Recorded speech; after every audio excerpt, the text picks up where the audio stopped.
Pregunta 4. Vamos a hablar de una cuarta pregunta. Como sois tan rápidos, la verdad, vamos a meter la pregunta 4, que sois muy ágiles preguntando. Venga, estamos ante una catástrofe demográfica. ¿Realmente hay un impacto demográfico grande? Pues no es pequeño, no lo sé, o realmente sí. Esto es un gran impacto demográfico.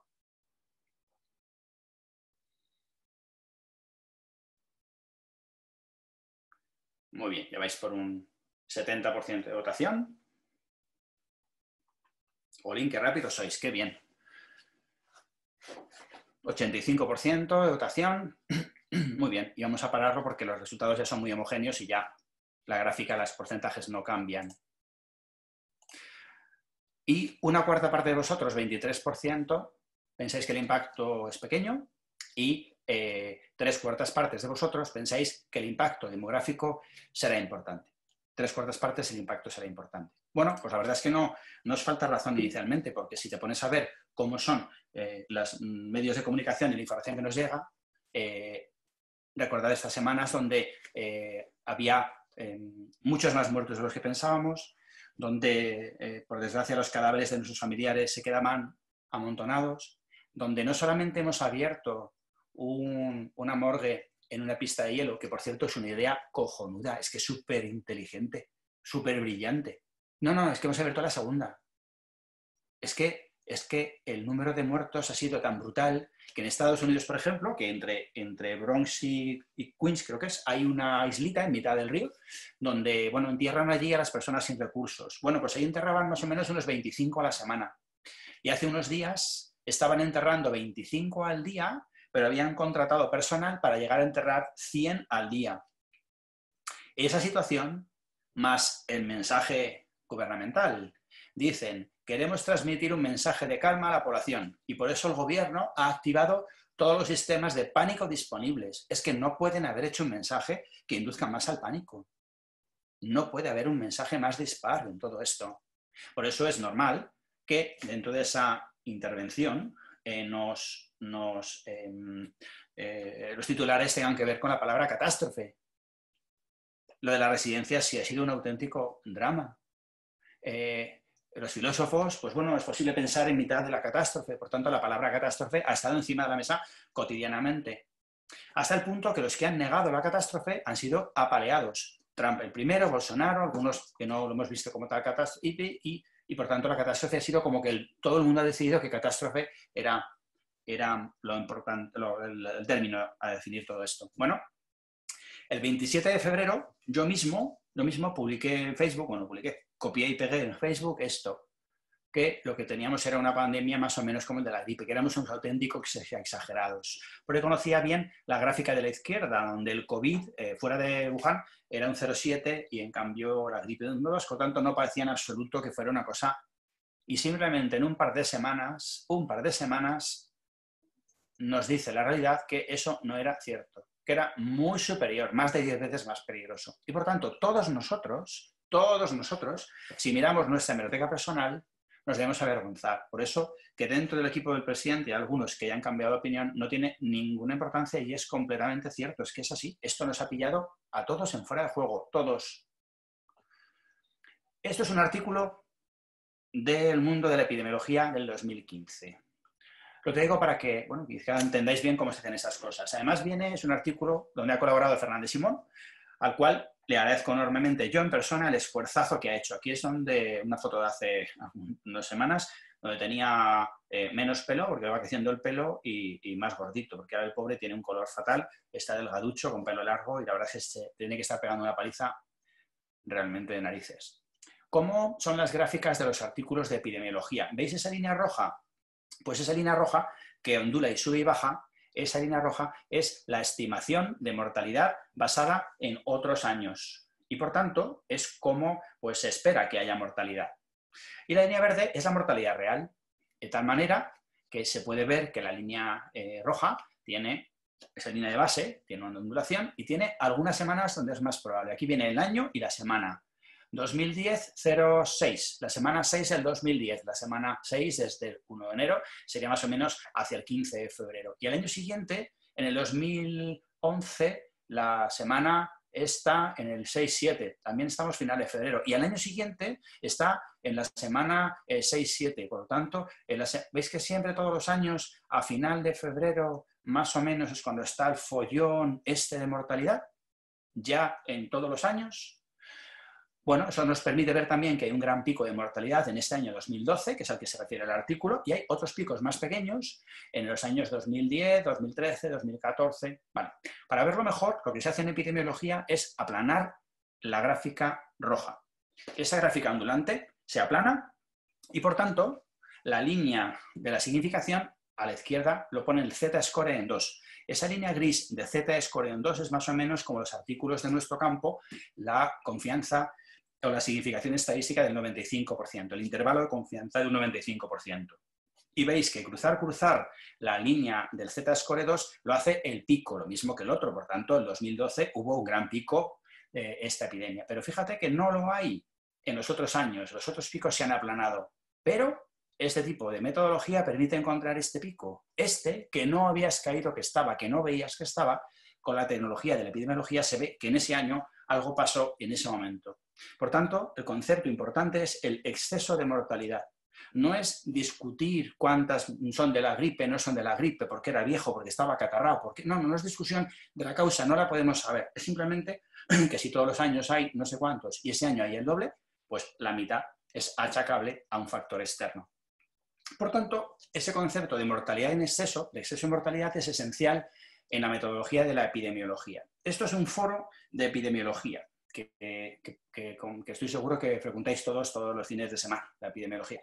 Bueno, y en este foro, Stratton, que no sé quién es, publicó esta gráfica donde el Euromomo, un monitorización de la mortalidad europea, un registro que se publica cada semana. Esto en la semana 12 del 2020, por tanto, semana 12 es el final de marzo, publicó esto. ¿Y qué dice este blog, esta persona? Dice, mira, un repunte era la tendencia natural. La gente, hombre, no es inmortal. Notes el pico del 2016. ¿Recuerdan algún histórico que dijera esto? Note que con todos los picos actuales a la baja no había otra opción que subir. Y claro, me quedé dando vueltas y decía, a ver, ¿qué coño quiere decir este tío?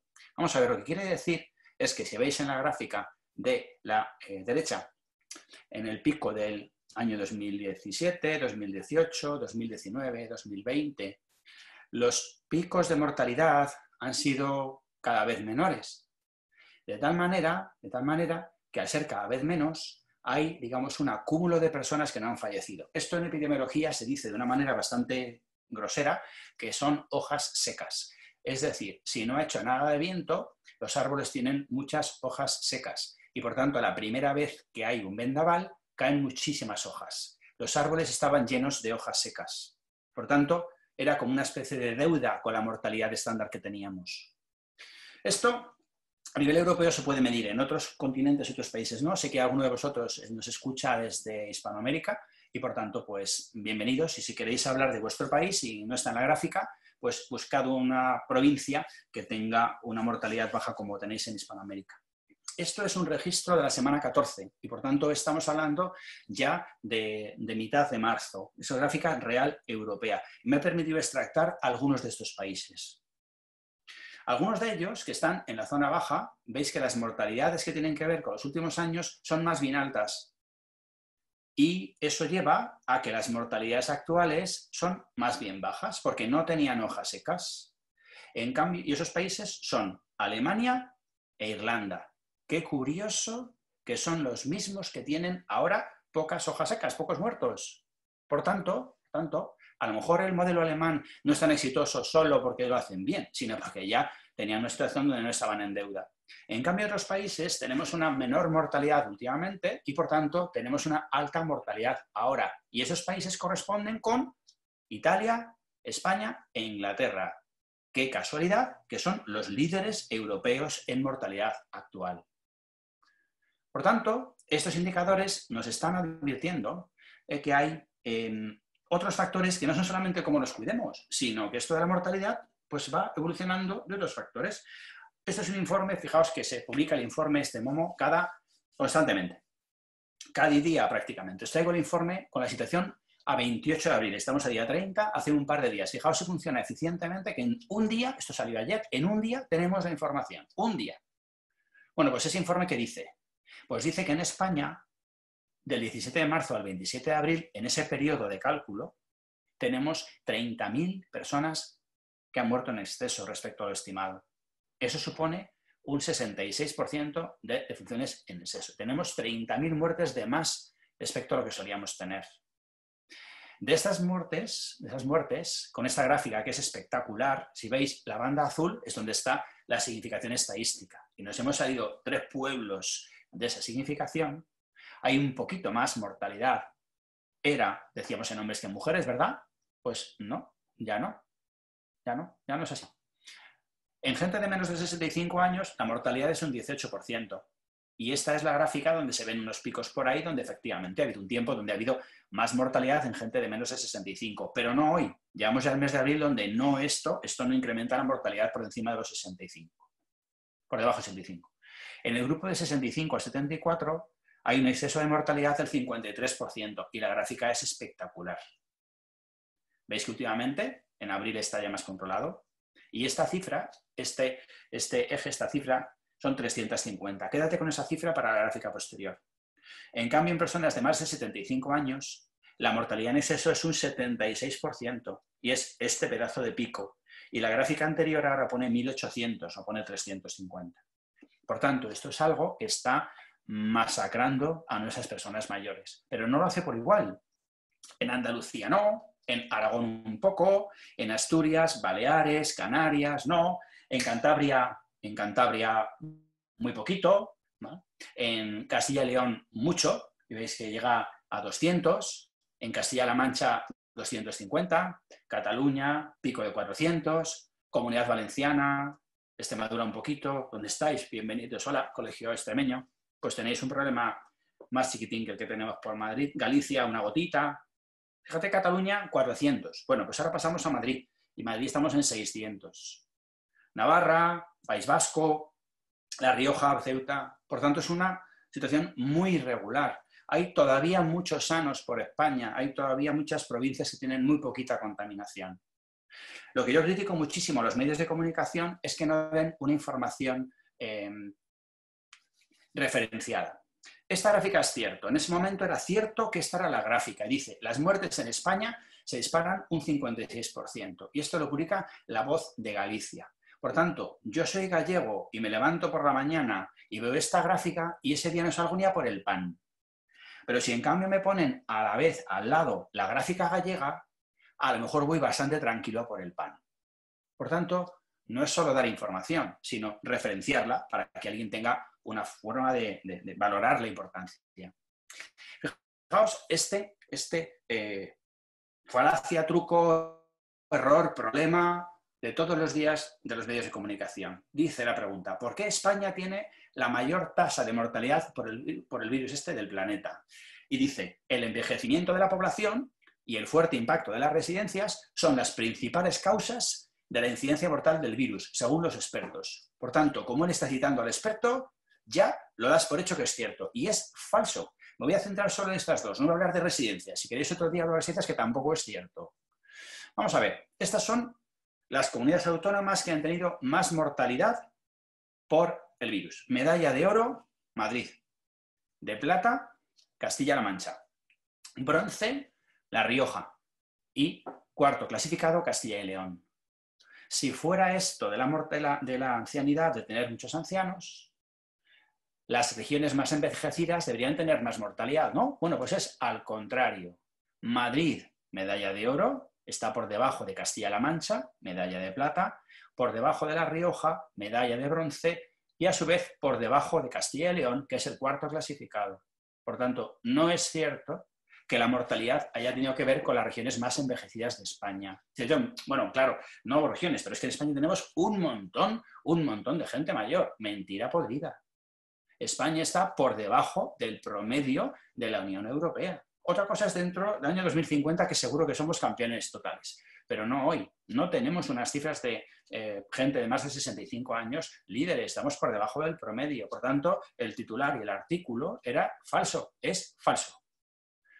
La tasa de letalidad es cuántos mueren por edad, esto, cuántos mata. En gente joven de menos de 70 años es más bien baja. Fíjate, era espectacular en gente de más de 70 años. Esto es terrible. En España y en Italia es que se ve clarísimo que mata mucho a las personas mayores. Pero claro, para decir que mata mucho a las personas mayores hay que ver que sea mayor que la situación convencional. Y el año pasado, la gente que murió siguió esta gráfica. Y por tanto, la mortalidad va asociada siempre a la gente mayor. Porque por narices, cuantos más años tienes, más cerca estás del final de tu vida. Y por tanto, no es cierto que esto mate más a los ancianos. No, no, es que mata igual que cualquier cosa más a los ancianos. Estamos en ese año 2018, que se ha vuelto a hacer muy famoso. Efectivamente, la epidemia de gripe en ese momento mató del 10 al 20% de las personas en Europa. En España, más de 300.000 personas. Ojo, de 20 a 40 años, con lo cual fue un auténtico drama. Eso diezmó, nunca mejor dicho, 10% de mortalidad, diezmó a la población y fue algo terrible.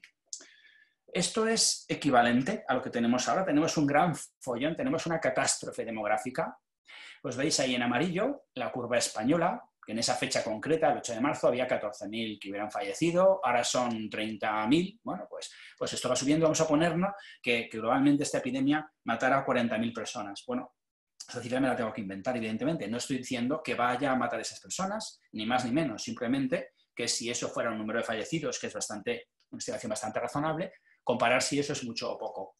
Bueno, pues en España mueren todos los años unas 450.000 personas. Y por tanto, todos los meses mueren en España unas 40.000 personas todos los meses. Por tanto, tener un impacto demográfico donde un follón como este ha matado al equivalente de lo que mueren todos los meses en España en el mes de agosto, no parece que nos capacite para decir que esto es realmente un gran impacto demográfico. Por eso, creo que os he dado mi opinión y me gustaría ahora recibir de nuevo esa pregunta. ¿Seguís pensando que esto es realmente un gran impacto demográfico? ¿Podéis atometer? Seguimos siendo más de 300 personas.